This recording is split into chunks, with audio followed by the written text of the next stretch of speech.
Hey everyone, it's Charisma. Welcome, welcome, welcome. Today's video is going to be about Postmates. And although I haven't been doing consistently, I've probably been delivering now for about 3.5, almost just shy of a month. I don't have time to get out there every weekend. And yesterday was my first time doing it during a weekday, which was interesting and not in a bad way. I was just a little surprised that the volume was as good as it was on a Thursday night.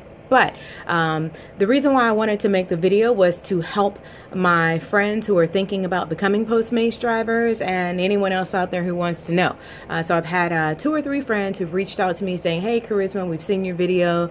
We've noticed you've been doing Postmates. How is it for you? And I give them the real. I give them everything. You know, it's going to vary. I have one who is located out here in California, and then the other 2 are in other states. So what I wanted to do today was to kind of give you like a survival list for being a Postmates delivery driver. Some of the things may be very obvious. Some of the things you may not think about. Others may be used. I don't know. You use it as you see fit. These are just my observations and things that I think might help you if you're already out there, and definitely if you're a new Postmates driver. So I've kind of broken them down. Number 1, essential.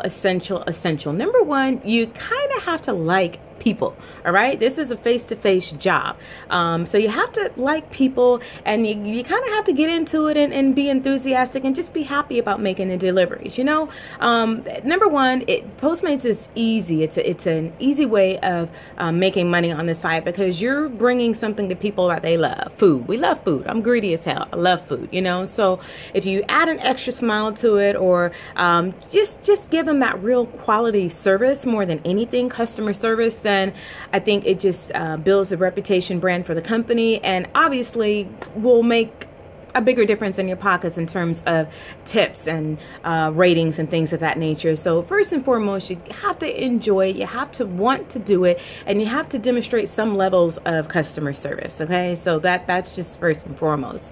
Number 2, you have to have patience. You have to have a lot of patience doing this. Everything from number 1, maybe there's some downtime, so you're waiting for your next job. You have to have patience if you're in traffic. Definitely when it comes to ordering food. Now, for those of you who are doing it, you're familiar with this. There are 2 ways that the food is going to get ordered. Either number 1, the customer has already ordered it, which is lovely. We can just show up at the restaurant, and maybe you have to swipe the card, maybe not, pick up the food and go. But other times, and more often than not, when you get there, you have to place the order. So as I'm going along, I'm learning that there are some where I'm like, ooh, maybe I should have skipped that. You know, like going to Wingstop. That's like a 20 to 25 minute wait easily because they're seasoning and cooking chicken. And the same thing with food. So you have to be patient. Another area where you need to have patience is when it comes to submitting the orders or picking up the order. And what I mean by submitting the order is, you know, the app will give customers the options, and sometimes, I don't know if maybe the app is missing areas or the customer doesn't put it there. So say for instance, if you're going and you're doing a delivery for a sandwich, right, and they put down all of the condiments, but they didn't say whether they wanted mayo or mustard. Does that mean you really wanted a dry sandwich? Or does that mean you just forgot? So you have to kind of have patience and work the system. Either give the customer a phone call or send them a text. Hey, did you want mayo, mustard, etc.? Because again, sometimes the app may not specify that, and other times a customer may not specify that, especially when it comes to drinks. I get a lot of orders where they have soft drinks on there and they don't specify what they want. So don't assume. I made that mistake my first day because I didn't know you could contact them through the app, and I just assumed and got someone Sprite, and the lady was like, no, you know. So that's what I mean by saying you have to have patience. So that's number 2. Number 3, and let me back up, this is kind of like your prep moment. You know, before you get out there and go driving, there are some essentials you need to take care of. Number 1, make sure you've had a restroom break. Make sure the bladder is not full, or whatever else it is that you may need to take care of. You know, try to do that as much as possible, because even if you're maybe in between a delivery, or let's say you go in and you order food, I mean, I don't know, just the thought of someone going to the bathroom, whether I know they wash their hands or not before they touch my food, is just not settling. So try to take care of that essential duty before you even start, okay? Secondly, in terms of being prepared, is make sure your car is gassed up. The last thing you want to have to do is worry about your gas needle when you're making deliveries. And, you know, sometimes the way this app works, your delivery might be far as hell. You know, you could be right around the corner picking up a meal, and then that person lives like 15-20 minutes away. So just make sure you're prepared in that regards.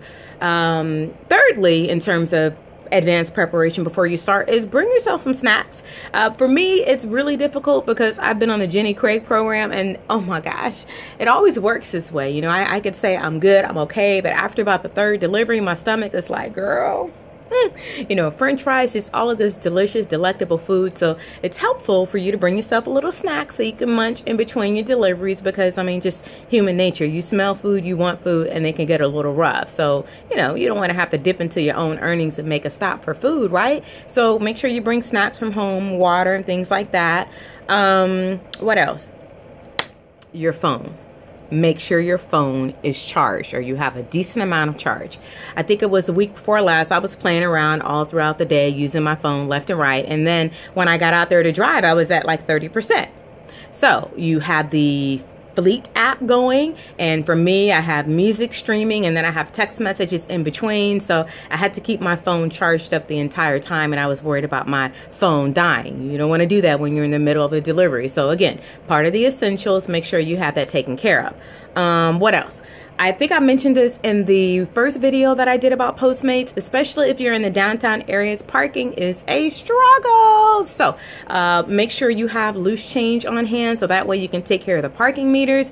Trust me, you don't want to play around. If the parking meter is 50 cents to park, that's far better than getting a $60, $70 ticket. I had one. The ticket was $73 by the time the city of Long Beach was done with me. It just is not worth it. Let me see. What else? Customer service. I think that's it.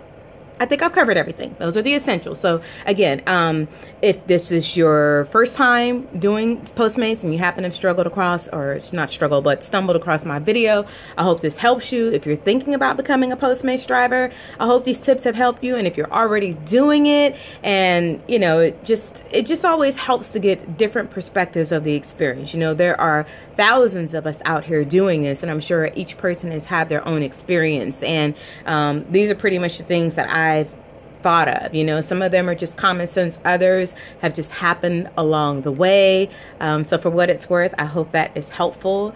Good luck to all of you out there. Be safe driving, and let's get this money. All right, bye.